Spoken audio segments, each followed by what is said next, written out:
I dobro večer, dobro jutro, dobar dan ženi i ljudi, u zavisnosti u kojoj doba dana ili noći ovo gledate. Ovdje je popodne, kao što vidite današnja tema je ko je otac Bisenijinog deteta. Ovdje ćemo pokušati da onako odgonetnemo tu veliku zagonetku koja je ostala nerazjašnjena čak i posle više od 10 godina, koliko ima od kako se emitovalo, to je snimalo Porodično blago. Svi mi koji smo gledali Porodično blago videli smo da jednostavno da se ne zna i da nije razjašnjeno ko je otac Bisenijinog deteta, ali ovdje ću izneti svoje neke teorije koje mi onako najviše imaju smisla, a na vama je da prokomentarišete da se slažete ili ne slažete. Pa možemo da počnemo recimo od Miće. Mića, ne znam ni kako se zove, kako mu je puno ime i prezime, ali jednostavno on je Mića.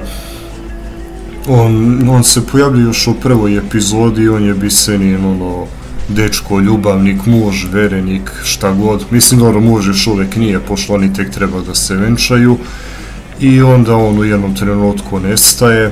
Ona kaže da je pobegao, Mića se pojavljuje posle nekog vremena, kaže kako je bio u turskom zatvoru, ne znam koliko dana.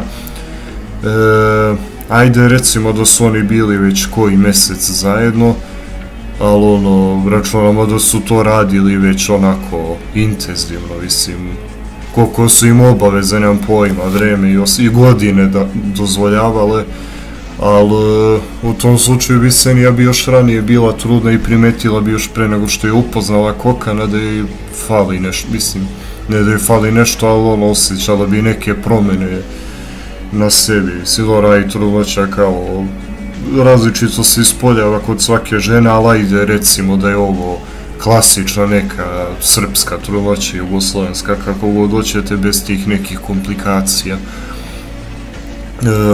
Mića u ovoj fazi otpada iz razloga što jednostavno nije bio tu neki period za Bisu, a i kad je bio ona nije ostala trudna, ona bi jednostavno primetila neke promene.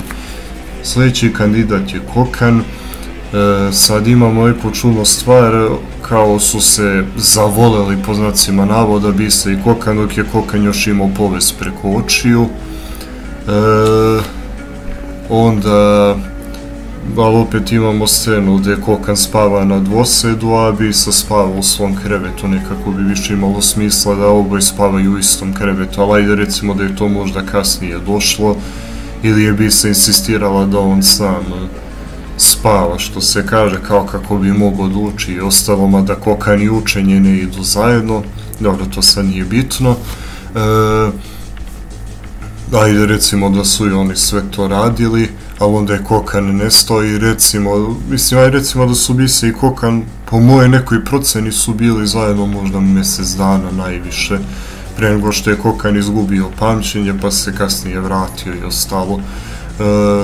A i ta faza dok je Kokan izgubio pamćenje možda je trajala koju nedelju najviše, možda mjesec dana.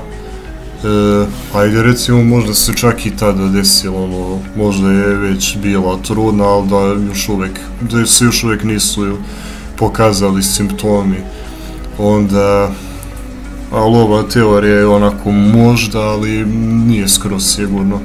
Onda sljedeća teorija, malo onako perverzno i na neki način dosta liberalno za tadašnje vreme, mislim nije mnogo prošlo tada, ali liberalno za naše prostore je to da je jednostavno upražnjavala neki grupni seks sa njima, neku grupnu penetraciju, duplu penetraciju, ili su jednostavno onako radili na smenu, kako se dogovore, pa to u parne dane ovaj, u neparne dane ovaj drugi. To na neki način ima smisla, računamo da je Bisenija konačno iskoristila to što ima više od nula muškaraca u svom stanu, pa kao koji još na neki način lude za njom, pa ajde kao da iskoristi i desilo se da je neko njih dvojica omanuo, pošto je sama rekla da ne zna ko je otac. Jednostavno Mića, ko što sam rekao u prvoj teoriji, ne može da bude otac, bar ne u toj fazi, zato što bi Bisenija još pre primetila da je trudna. Kokan je možda, ali ova treća teorija mi ima onako dosta smisla, da je ona jednostavno upražnjavala neke perverzije s njima dvojicom, a ima također četvrta, da kažemo, mogućnost, to je da postoji neko treći.